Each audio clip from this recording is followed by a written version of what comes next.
नमस्कार, मैं हूं संजय शर्मा। आप देख रहे हैं 4 PM न्यूज नेटवर्क। चुनाव नतीजों से भारतीय जनता पार्टी बहुत उत्साहित है, होना भी चाहिए। 3 बड़े राज्यों में, हिंदी भाषी राज्यों में बम बम हो गई है। प्रधानमंत्री जी आए, बहुत जोशीले अंदाज में उन्होंने भाषण दिया। प्रधानमंत्री जी हमेशा जोश में रहते हैं और कहा कि मैं आमतौर पर भविष्यवाणी नहीं करता। तो मुझे अपने पंडित जी याद आ गए। बड़ा ट्रोल हो रहे हैं पंडित जी, लोग मुझसे पूछ रहे हैं भाई पंडित जी कहाँ चले गए, संजय शर्मा जी के पंडित जी कहाँ चले गए। तो मैंने कहा उन लोगों से, भाई संडे को प्रोग्राम होता है, संडे तक इंतजार तो कर लीजिए पंडित जी का, तो उनकी भविष्यवाणी होगा तो हम पूछेंगे संडे को कि भविष्यवाणी गलत क्या हुई। लेकिन प्रधानमंत्री जी ने कहा कि भाई मैं कभी भविष्यवाणी नहीं करता, लेकिन मैंने कहा था राजस्थान में कि वापसी नहीं होगी गहलोत की। ये मेरी भविष्यवाणी थी। मुझे लगा कि वाकई क्या, मैंने रिकॉल किया कि प्रधानमंत्री जी भविष्यवाणी नहीं करते। फिर मुझे याद आया कि वो क्या था, जब कोरोना काल में दनादन दनादन लाशें गिर रही थी, लोग मर रहे थे तड़प तड़प कर, और प्रधानमंत्री जी कह रहे थे दीदी ओ दीदी सरकार तो बीजेपी की बनेगी बंगाल में। फिर मुझे याद आया कि वो तेलंगाना में भी ऐसे कह रहे थे, अभी जब दौरे कर रहे थे और फिर कह रहे थे सरकार तो ये मोदी की गारंटी है कि सरकार तो बीजेपी की बनेगी। इस तरह की बजरंगबली के नाम पर वोट बीजेपी को दोगे और सरकार बनेगी बीजेपी की, ये मेरी दावा है, ये ऐसा उन्होंने कर्नाटक में कहा था। मुझे बहुत सारे राज्यों की भविष्यवाणी प्रधानमंत्री जी की याद आने लगी और मैंने कहा इस जीत के बाद ही प्रधानमंत्री झूठ क्यों बोल रहे हैं, मेरी समझ में नहीं आया। फिर मुझे याद आया ये तो प्रधानमंत्री जी का पुराना शक्ल है, वो कहते रहते हैं, और उन्होंने 2014 में कहा था कि आपके खाते में 15 लाख रुपए आएंगे। फिर मुझे याद आया उन्होंने कहा था कि एक आपके सर पर छत होगी। फिर उन्होंने ये भी कहा था कि सारा कालाधन वापस आ जाएगा, यहाँ के माल्या साहब मोदी जी तो लेके निकल दिए। खैर ये सब बातें उनके बयानों की थी। आज मैं जिस मुद्दे पर आपसे बात करने आ रहा हूँ वो मुद्दा था बाहुबली को किसने मारा।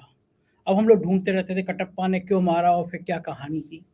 तो उसी की तरह लोग सवाल पूछ रहे हैं कि जब 5 राज्यों के चुनाव हुए तो नतीजे जब कल रात तक 4 राज्यों के आ गए थे, तो लोग पूछ रहे थे कि भाई 4 राज्यों में कांग्रेस को जो वोट मिले हैं वो 4 करोड़ 90 लाख मिले हैं और भारतीय जनता पार्टी को वोट मिले हैं 4 करोड़ 81 लाख, लगभग बता रहा हूं मैं आपको। यानी उन 4 राज्यों के वोट मिला लीजिए तो लगभग 9-10 लाख कांग्रेस को ज्यादा मिले हैं।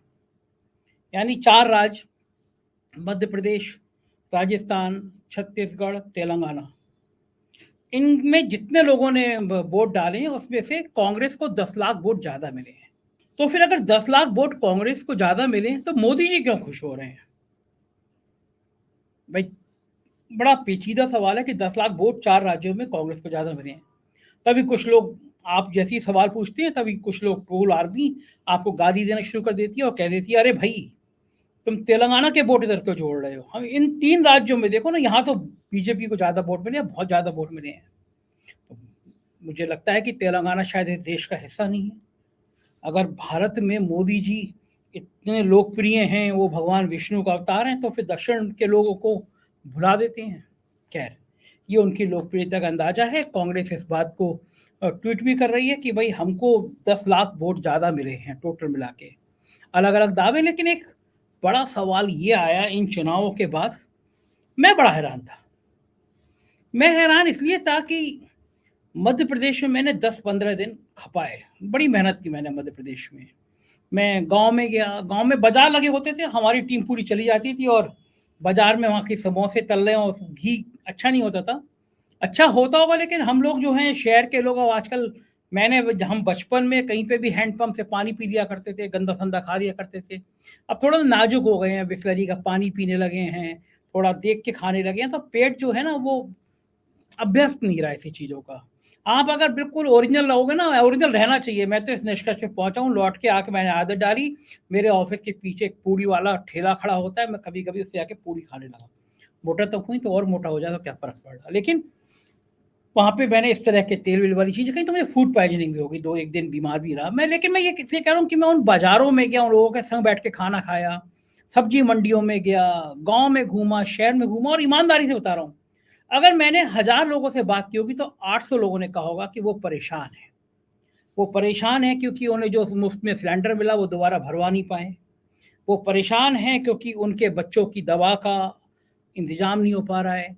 युवा परेशान है कि नौकरियों में जो व्यापक घोटाले की बात तो छोड़ दीजिए, ये पटवारी कांड हो गया, और उसके बाद में पेपर लीक हो रहे हैं, इस बात से परेशान हैं।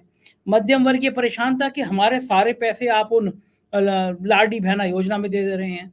बड़ी संख्या में महिलाएं मिली थी कि भाई कुछ ही लाडली बहना में लाभान्वित हो पा रही हैं, हम तो हो नहीं पा रहे हैं। मुझे इतनी बड़ी संख्या में 1000 में 800 लोग इन बात से समस्या से ग्रसित मिले।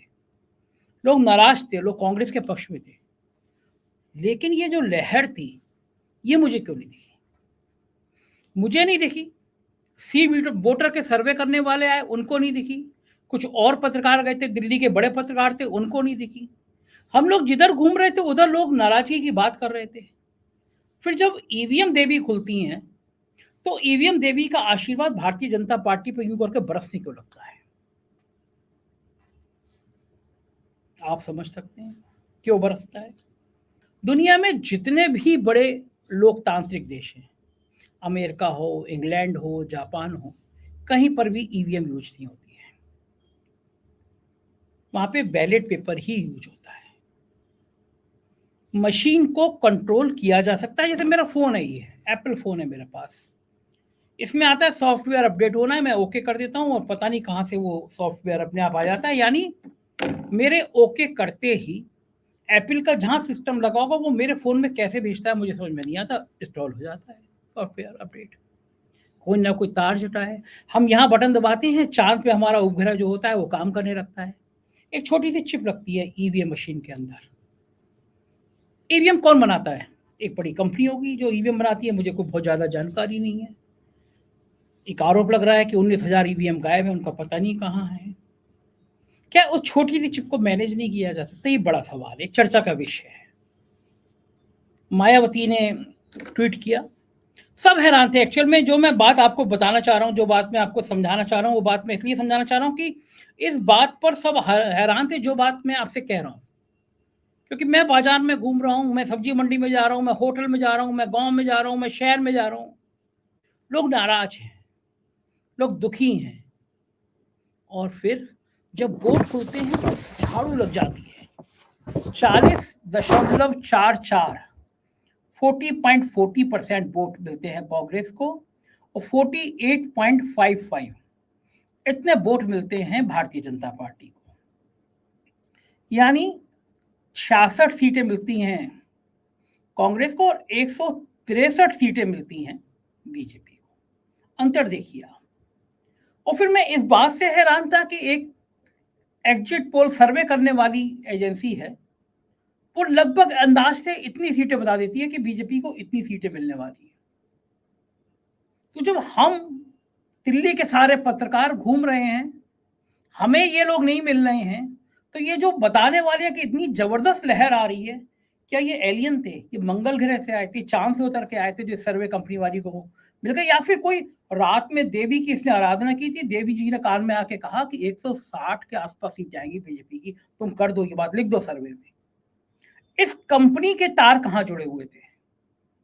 लोग वायरल कर रहे हैं प्रदीप जी का नाम लिखकर कि ये संघ की पृष्ठभूमि से आते हैं, मध्य प्रदेश से आते हैं, भाजपा से जुड़े रहे हैं। पिछली बातें भी सामने आ रही हैं। चैनल भी जोड़ा जिसपे ये सर्वे आया वो भी सुधीर चौधरी का है। तो आप समझ सकते हैं दिन भर वहां पे अंजना ओम कश्यप जी क्या क्या बातें करती हैं, हिंदू मुसलमान के कैसे शो होते हैं। एजेंसी वाले को किस जादू ने बताया कि 150, 156, 60 सीटें आएंगी? वो सीटें उतनी आ गई, हमें क्यों नहीं बताया? हम राजस्थान में घूम रहे हैं और सी वोटर है, एबीपी पे आ रहा तो वो भी नहीं बता पा रहा था इतनी सीटें। हम राजस्थान में गए, यही हालत राजस्थान में थी। लोग दुखी थे, परेशान थे। तो खुश थे चिरंजीवी योजना से, परेशान थे महंगाई से। लेकिन ये भी कह रहे थे कि मोदी जी कह रहे हैं 450 में सिलेंडर दे देंगे, क्या वाकई में दे देंगे? लोग योजनाओं की तारीफ कर रहे थे, दुखी भी थे। तो इस बात से दुखी थे कि यहाँ पे ध्रुवीकरण करने की कोशिश क्यों की जा रही है।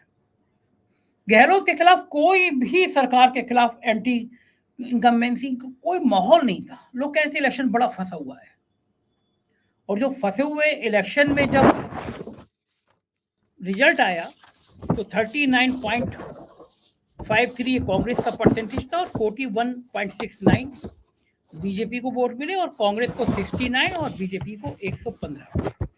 यहाँ भी जादू चल गया। हम अजमेर में गए, पुष्कर में गए, भीलवाड़ा में गए, जयपुर में घूमे, तमाम जगह गए। हमको तो कहीं लग रहा था कि अंतर इतना ज्यादा होने वाला, ये लग रहा था इलेक्शन फंसा हुआ है। ये कोई नहीं कह रहा था कांग्रेस आ जाएगी, लेकिन लोग ये कह रहे थे इलेक्शन फंसा हुआ, कांटे की लड़ाई है। यहाँ भी बीजेपी, छत्तीसगढ़ में तो सारी सर्वे कंपनियां कह रही थी कांग्रेस जीत जाएगी। भूपेश बघेल का बड़ा लोकप्रिय चेहरा था। रिजल्ट आया तो बीजेपी को 46.27 और कांग्रेस को 42.23, और जो सीटें आई बीजेपी के 54 और कांग्रेस की 35। किसी ने सपने में भी नहीं सोची थी। राजस्थान में बता चुका हूं कि आपको 69 और 115। तेलंगाना में कांग्रेस के 39.40 वोट, बीजेपी वहां थी नहीं, तो उसके 13.90 वोट। तो फिर ये सब जादू हुआ कैसे? वो कौन से लोग थे, कौन से ग्रह से आए थे जो एकदम कान में कह गए कि भैया ये तुम्हें सर्वे कर देना है, और जो सर्वे करोगे मैं तुम्हें आशीर्वाद देती हूं, वो ही निकल के आएगा। तो क्या ईवीएम मैया कुछ खास मेहरबान थी? क्या ईवीएम मैया की एक कहानी कुछ और कहती है? दिग्विजय सिंह ने ट्वीट किया है, लिखा है कि जब पोस्टल बैलेट खुल रहे थे, जब पोस्टल मत खुल रहे थे, डाक से आए मत खुल रहे थे, तो कांग्रेस 199 सीटों पर आगे चल रही थी। और कोई ये नई बात नहीं है। जब उत्तर प्रदेश के चुनाव थे, पोस्टल बैलेट खुल रहे थे, तो समाजवादी पार्टी बहुत आगे चल रही थी, और जैसी ईवीएम मैया खुलती है बीजेपी आगे हो जाती है। जबकि माना जाता है कि पोस्टल बैलेट में बीजेपी को जीतना चाहिए, लेकिन पोस्टल बैलेट में बीजेपी हारती है। ईवीएम मैया जैसी खुलती है तो एकदम लहर आ जाती है और जीत जाती है। क्या कारण है? बड़ी नेता है मायावती जी। आमतौर पर माना जाता है कि भारतीय जनता पार्टी में कुछ ज्यादा ही दुलार रहता है उनका, इनडायरेक्ट मदद करती रहती हैं, इन चुनावों में भी आरोप पे मदद करती रही।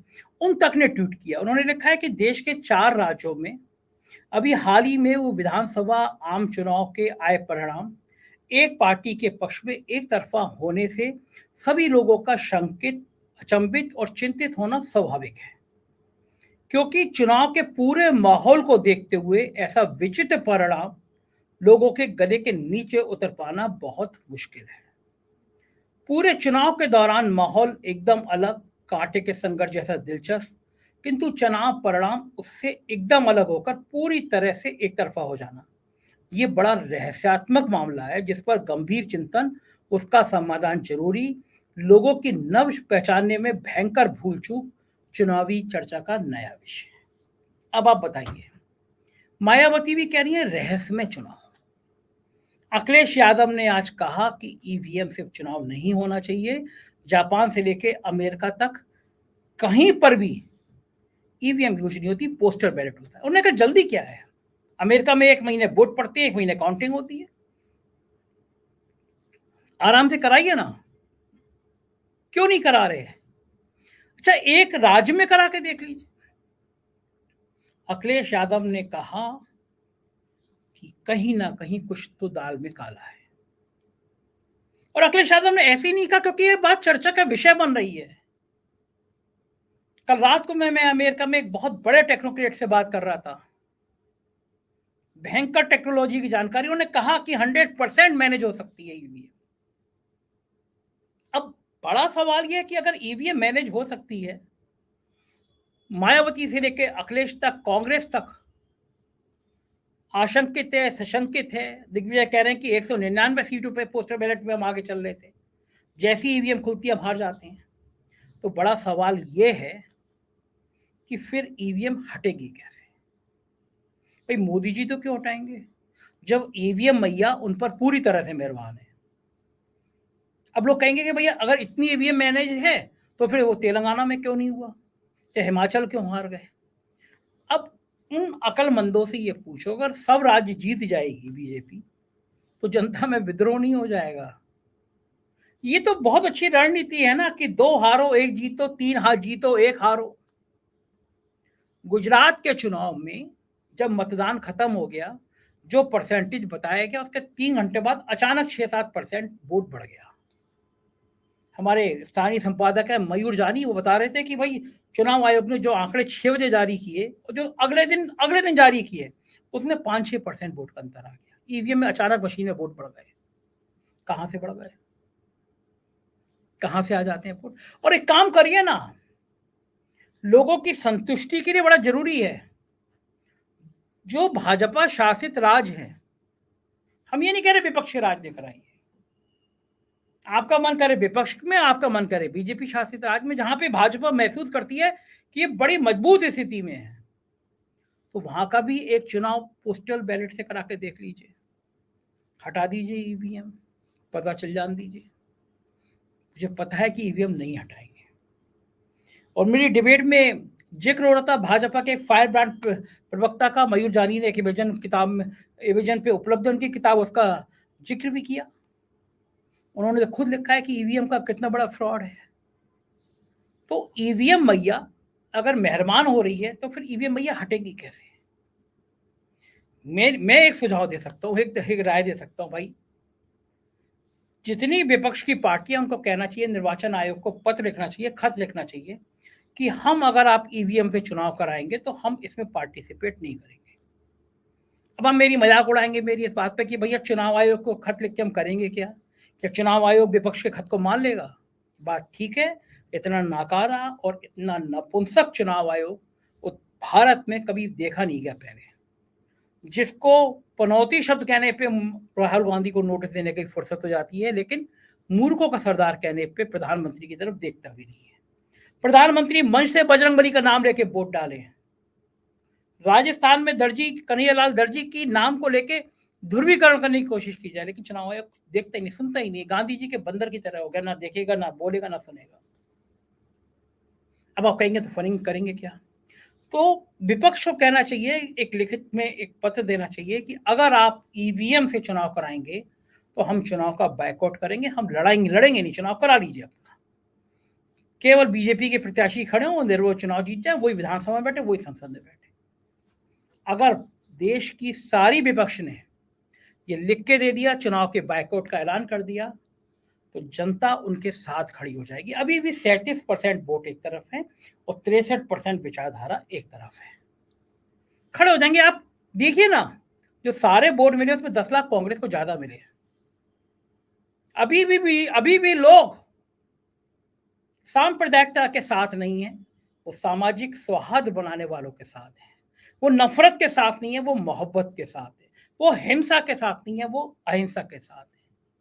राजस्थान देश में सबसे बड़ा वो राज्य है जहां पे सबसे ज्यादा विदेशी आते हैं, सबसे ज्यादा टूरिस्ट आते, घूमने आते राजस्थान में।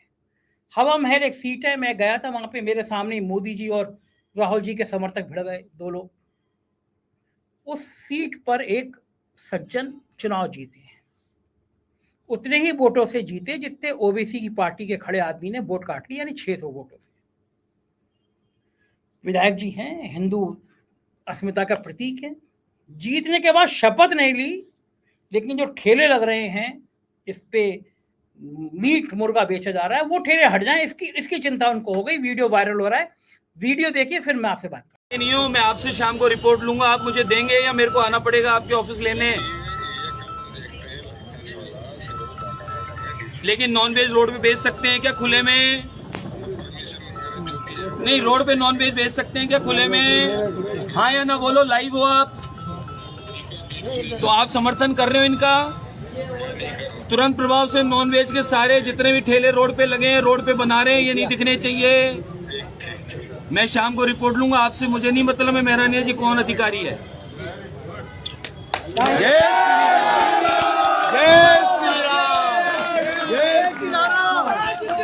करो तैयारी, करो तैयारी। सुना आपने, विधायक जी फरमा रहे ठेले हट जाने चाहिए। बात है, मुर्गा मीट नहीं बिकना चाहिए। अखिल स्वामी जी हमारी डिबेट में आए थे, वो कह रहे थे कि ज्यादातर ठेले तो दलित लोग लगाते हैं, ये तो आती दलित विरोधी मानसिकता दिखाते हैं। मीट का ठेला केवल मुसलमान नहीं लगाता, मीट केवल मुसलमान नहीं खाता, मेरे जैसे ब्राह्मण परिवार में जन्मे हुए लोग खाते हैं, आराम से खाते हैं, साल के 365 दिन खाते हैं। तो रोज खाता नहीं हूँ मैं, खाता 10-15 दिन में हूँ, लेकिन मुझे कोई आपत्ति नहीं है कि मैं जिस दिन खा रहा हूँ, सोमवार, मंगल, बुध, बृहस्पति, शुक्र, शनि में कोई भी दिन है या कोई भी त्योहार है, या तो खाओ मत खाओ, फिर सारे दिन खाओ, मेरे लिए सब दिन एक जैसे हैं। इस तरह की विचारधारा के लोग नहीं हैं। आप बेशक गाली दे सकते हैं मेरी ऐसी विचारधारा को, लेकिन है ये तो मैं तय करूंगा ना कि मुझे किस दिन खाना है किस दिन नहीं खाना। आप कौन तय करेंगे कि सोमवार को मत खाओ, मंगल को मत खाओ या बुध को मत खाओ? लेकिन राष्ट्र में कुछ ऐसे लोग हैं वो चाहते हैं वो तय करें कि आप सोमवार को सफेद शर्ट पहनेंगे, मंगलवार को लाल पहनेंगे, शुक्र को हरी होनी चाहिए, शनिवार को काली होनी चाहिए। कुछ दिन वो दिन आ भी जाएगा। अगर ये ईवीएम मैया ऐसी मेहरबान रही तो 2024 के बाद ऐसा दिन भी आ जाएगा कि आप जब घर से निकलेंगे तो आपका दायां पैर बाहर होना चाहिए, वरना पुलिस चालान कर देगी। आपके कपड़े ये होनी चाहिए, महिलाओं को घर से बाहर नहीं निकलना चाहिए, आदमियों की चोटी होनी चाहिए बड़ी सी, जनेऊ होना चाहिए। ये भारत के संविधान में आ जाएगा, चिंता मत करिए अगर ईवीएम भैया इसी तरह मेहरबान होती है। लेकिन फिर होगा क्या? कांग्रेस की बहुत फायर ब्रांड नेता है सुप्रिया श्रीनेत, उन्होंने ट्विटर पे अपना छोटा सा वीडियो जारी किया है, कांग्रेस के लोगों को बताया है भाई हिम्मत मत हारना। सुनिए सुप्रिया श्रीनेत क्या कहती है।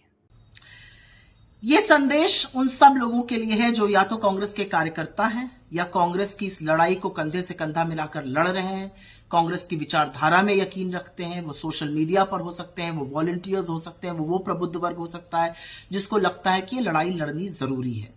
हार से थोड़ा बहुत हतोत्साहित होना और मायूस होना तो स्वाभाविक है, लेकिन मायूसी को छोड़िए और अपने हौसले को बुलंद कीजिए, क्योंकि कुछ बातें आपको याद रखनी जरूरी है। पहली बात, क्षेत्रीय दल को हराकर तेलंगाना जीतना मामूली बात नहीं है, ये बहुत बड़ी उपलब्धि है, इसका जश्न मनाइए, इसको कम मत आंकिए। दूसरी बात, अगर सारे वोट गिने जाए, राजस्थान, मध्य प्रदेश, छत्तीसगढ़, तेलंगाना, चारों राज्यों के वोट, कुल वोट में कांग्रेस को 10 लाख ज्यादा वोट मिले बनिस्बत भाजपा के, मतलब ज्यादा लोग हमारी बात से सहमत हैं, हमारी विचारधारा में यकीन रखते हैं। तीसरी बात, कांग्रेस को औसतन 40% वोट इन सब राज्यों में मिला है, जो बीजेपी के बिल्कुल आसपास और बराबर है। और चौथी और सबसे जरूरी बात 2003 की है, जब इंडिया शाइनिंग था और ये 3 राज्य राजस्थान, मध्य प्रदेश, छत्तीसगढ़ हम हार गए थे, लेकिन 2004 में हमने अपनी सरकार बनाई थी सेंटर में। तो वक्त बदलता है और वक्त को बदलते हुए वक्त नहीं लगता है। मायूसी छोड़िए, फिर से हौसला बुलंद कीजिए। इस लड़ाई को पूरी शिद्दत से लड़ना है। इसलिए लड़ना है क्योंकि ये लड़ाई लड़नी आसान नहीं है, मोहब्बत की बात करना आसान नहीं है, सत्य का सिपाही बनना आसान नहीं है। बहुत सारे लोग आज आपको ज्ञान देंगे, बहुत सारे लोग आपको बताएंगे कि आप पूरे खत्म हो गए, उनको यह आंकड़ा जरूर दिखाइएगा और बताइएगा कि नहीं, लोगों का विश्वास है जो हमें ताकत देता है और दुगनी ताकत से लड़ने पर प्रेरित करता है। क्योंकि एक बात याद रखिएगा, अंततोगत्वा जीत तो सत्य और साहस की ही होती है। लड़ेंगे और जीतेंगे। सुना आपने सुप्रिया जी क्या कह रही हैं। संजय राउत उन्होंने भी कहा है कि भाई एक बार तो पोस्टल बैलेट से चुनाव करा लो, लेकिन भैया जब साहेब की लॉटरी लग रही है, ईवीएम भैया मेहरबान है, तो क्यों करा लें चुनाव। लेकिन मैं कह रहा हूं ना कि जब जनता देख रही है, जब जनता माहौल देख रही है और नतीजे बिल्कुल विपरीत आ रहे हैं, जो सड़क पे दिख रहा है वो वोट में नहीं दिख रहा है, तो सवाल उठेंगे फिर दुनिया में कहीं नहीं हो रहे हैं, दुनिया के किसी देश में डेमोक्रेटिक कंट्री में नहीं हो रहे ईवीएम से, तो यहां क्यों चुनाव कराए जा रहे हैं। सवाल बड़े हैं, जवाब आपको सोचने हैं। और ये मन से भ्रम निकाल दीजिए कि लोकसभा चुनाव में भी सब कुछ ऐसे ही रहेगा, बशर्ते ईवीएम मैया मेहरबान ना रहे। तो आपका मन है, आप ईवीएम मैया की आरती उतारना चाहते हैं, आरती उतारिए। विपक्ष मजबूती के साथ ईवीएम मैया का विरोध करना चाहता है, ईवीएम मैया का विरोध करें। कल एक फोटो लीजिए ईवीएम मैया का, घर पे टांगिए, आपका मन करे उस पर माला चढ़ाइए, क्योंकि ये ईवीएम मैया है, जब तक मेहरबान है तब तक गधा भी पहलवान है। शुक्रिया वीडियो को देखने के लिए। चैनल को ज्वाइन कीजिएगा, सब्सक्राइब करिएगा और याद रखिएगा ये वो चैनल है जो आपके कमेंट, आपकी तीखी टिप्पणियों का भी स्वागत करता है। सच बोलने के लिए जाना जाता है, सच बोलेंगे, डंके की चोट पर सच बोलेंगे। गोदी मीडिया ना थे, ना है, ना होंगे। सच देखना है तो 4PM को सब्सक्राइब करिएगा। हमारे राज्यों के चैनल है 4PM यूपी, बिहार, गुजरात, महाराष्ट्र, कर्नाटक, राजस्थान, उन्हें भी सब्सक्राइब करिएगा। शुक्रिया।